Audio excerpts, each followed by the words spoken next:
यहूदी और बनी इसराइल एक ही मतलब है इन दोनों वर्ड्स का, राइट? नो, बल्कि ये एक बहुत बड़ी गलती है जो डेली हम सारे ही कर रहे हैं, क्योंकि यहूदी और बनी इसराइल इन दोनों वर्ड्स में बहुत बड़ा डिफरेंस है। आज से 4000 साल पहले इब्राहिम अलैहिस्सलाम फलस्तीन, जिसे उस जमाने में किनान कहा जाता था, इधर पहली बार आबाद हुए, जिधर इब्राहिम अलैहिस्सलाम के 2 बेटे हुए, इस्माइल और इसहाक। तौरात में अल्लाह ने इब्राहिम अलैहिस्सलाम के दोनों बेटों से वादा किया था कि मैं तुम दोनों को ग्रेट नेशंस, अजीम कौमें बनाऊंगा और तुम दोनों की औलाद बहुत ज्यादा नंबर्स में होगी। इस्माइल अलैहिस्सलाम फलस्तीन को छोड़कर अरब में मक्का में आबाद हुए, वी ऑल नो दैट। लेकिन इसहाक अलैहिस्सलाम अपने वालिद के साथ फलस्तीन में ही रहे। फिर इसहाक अलैहिस्सलाम के एक बेटे का नाम याकूब था, जिसे इसराइल के नाम से भी जाना जाता था। याकूब अलैहिस्सलाम के 12 बेटे थे और उन सारों के नाम ये थे। लेकिन याकूब अलैहिस्सलाम इन 12 बेटों में से सबसे ज्यादा मोहब्बत अपने बेटे यूसुफ अलैहिस्सलाम से करते थे, जिसकी वजह से बाकी भाई यूसुफ अलैहिस्सलाम से बहुत जेलस होते थे। फिर आगे जो हुआ वी ऑल नो दैट, और यूसुफ अलैहिस्सलाम मिस्र, इजिप्ट के वजीर आजम बने।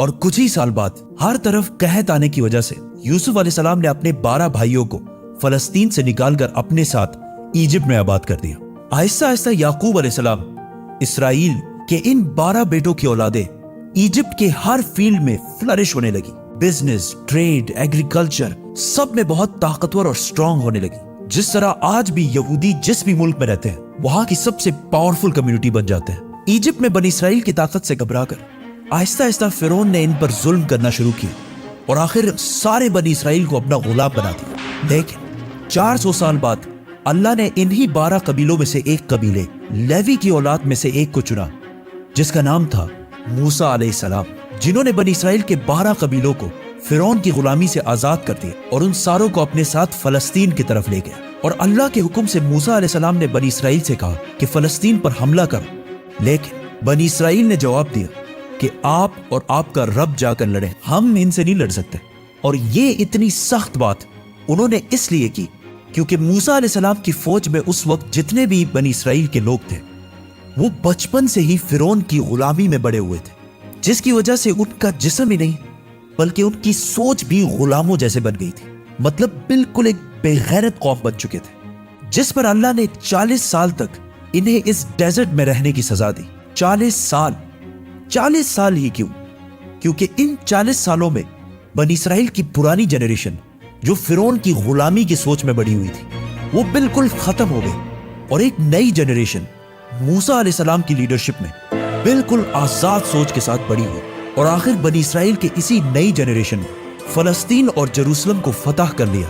पैगंबरों की ये सारी स्टोरीज बड़े बड़े बुक्स में हजारों सालों से पड़ी हुई है, लेकिन अब कौन जाके ये सारे बुक्स पढ़े, और वो भी टिकटॉक के इस फास्ट जमाने में, और स्पेशली बच्चे। तो for that house of books has the best solution, profit series. इसमें कुरान से बिल्कुल ऑथेंटिक स्टोरीज और बहुत ही इंटरेस्टिंग तरीके से बिल्कुल आसान अल्फाज में बनाए गए। And to buy this amazing series, link is in the description.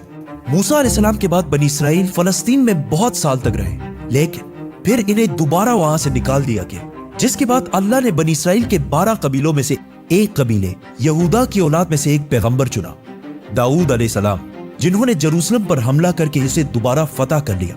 और उनके बेटे सुलेमान अलैहिस्सलाम ने यहाँ पहली मस्जिद, टेंपल बनाया। अब बनी इसराइल का सबसे ताकतवर कबीला यहूदा की औलाद बन चुकी थी, क्योंकि सुलेमान अलैहिस्सलाम दुनिया के सबसे ताकतवर बादशाह का ताल्लुक यहूदा के कबीले से था। लेकिन सुलेमान अलैहिस्सलाम का बेटा रहोबोम अपने वालिद की तरह जीनियस नहीं था, जिसकी वजह से यहूदियों के इन 12 कबीलों की आपस में बहुत सख्त लड़ाई शुरू हो गई। और आखिर सुलेमान अलैहिस्सलाम की ये अजीम सल्तनत 2 टुकड़ों में बट गई। बनी इसराइल के 10 कबीलों ने अपने आप को यहूदा कबीले से आजाद कर दिया और एक नई एम्पायर बनाई, द किंगडम ऑफ इसराइल। और सिर्फ 2 कबीले, यहूदा और बेन्यामीन, अपनी जगह पर ही रहे। बनी इसराइल के इन्हीं लड़ाइयों की वजह से अल्लाह ने इन पर अजाब नाजिल किया, नियो असेरियन एम्पायर की शक्ल में, जिन्होंने सीरिया से फलस्तीन पर हमला किया और किंगडम ऑफ इसराइल उन 10 कबीलों पर कब्जा कर लिया और बनी इसराइल के सारे किंगडम को बिल्कुल तबाह कर दिया, जिसकी वजह से बनी इसराइल के 10 कबीले अपनी जान बचाकर फलस्तीन से हर तरफ भाग गए। इसके बाद एसेरियन एम्पायर ने सुलेमान अलैहिस्सलाम की सल्तनत यहूदा कबीले पर भी हमला करने की कोशिश की, लेकिन वो इसे फतह नहीं कर सके। अब यहां मसला ये हुआ कि बनी इसराइल के 10 कबीले फलस्तीन छोड़कर भाग गए और उनमें से बहुत सारे यूफ्रेटिस दरियाए फुरात के ईस्ट में आबाद हुए और आहिस्ता आहिस्ता इनका रिलीजन और कल्चर बिल्कुल बदल गया और दुनिया में बनी इसराइल के पुराने रिलीजन पर सिर्फ 2 ही कबीले बाकी रहे, यहूदा और बिन्यामीन का कबीला। लेकिन इन पर हुकूमत यहूदा कबीले की थी, जिससे इन दोनों कबीलों का नाम यहूदा पड़ा और आज तक इसी यहूदा कबीले की वजह से हम इन सारों को यहूदी कहकर बुलाते हैं और इन्हें यहूदी ही बुलाना चाहिए, क्योंकि आज दुनिया में जितने भी यहूदी हैं ये बनी इसराइल का सिर्फ एक छोटा सा हिस्सा है। सिर्फ 2 कबीलों की औलाद है, बाकी सारे 10 कबीले ये इलाका छोड़कर जा चुके हैं। अब थ्रू आउट द ईयर्स दुनिया में बहुत सारे कबीलों ने यह क्लेम किया कि उनका ताल्लुक बनी इसराइल के उन्हीं 10 कबीलों में से है जो गायब हो चुके हैं। लेकिन दुनिया में एक कौम ऐसी है जिसका क्लेम सबसे भारी है और जिसे बहुत सारे यहूदी भी बनी इसराइल का हिस्सा समझते हैं, पठान। आज से 400 साल पहले पहली बार मुगल सल्तनत के बादशाह जहांगीर के दौर में पहली दफा इस बात का जिक्र हुआ कि पश्तून कबीला असल में बनी इसराइल का हिस्सा है और यहूदियों के किताबों में भी लिखा है कि बनी इसराइल के 10 कबीलों में से बहुत सारे लोग दरियाए फुरात यूफ्रेटिस के ईस्ट में आबाद हुए और बहुत सारे यहूदी स्कॉलर्स ये भी मानते हैं कि पख्तून कबीलों का वे ऑफ लाइफ पुख्तूनवली बिल्कुल यहूदियों से मिलता जुलता है। लेकिन ये बात साइंटिफिकली प्रूवन नहीं है, इस पर एक पूरी वीडियो बनाएंगे, तो सब्सक्राइब। बनी इसराइल के 10 कबीले गायब होने के बाद सिर्फ 2 कबीले बाकी रहे और उनकी हुकूमत भी ज्यादा देर नहीं चली, क्योंकि फलस्तीन के पास इराक में एक बहुत बड़ी सल्तनत बन चुकी थी, जिसके बादशाह बख्त नसर ने फलस्तीन पर हमला करके यहूदियों को भी खत्म कर दिया और इन सारे इलाकों को भी तबाह कर दिया और यहां से सारे यहूदियों को गुलाम बनाकर अपने कैपिटल ले गया।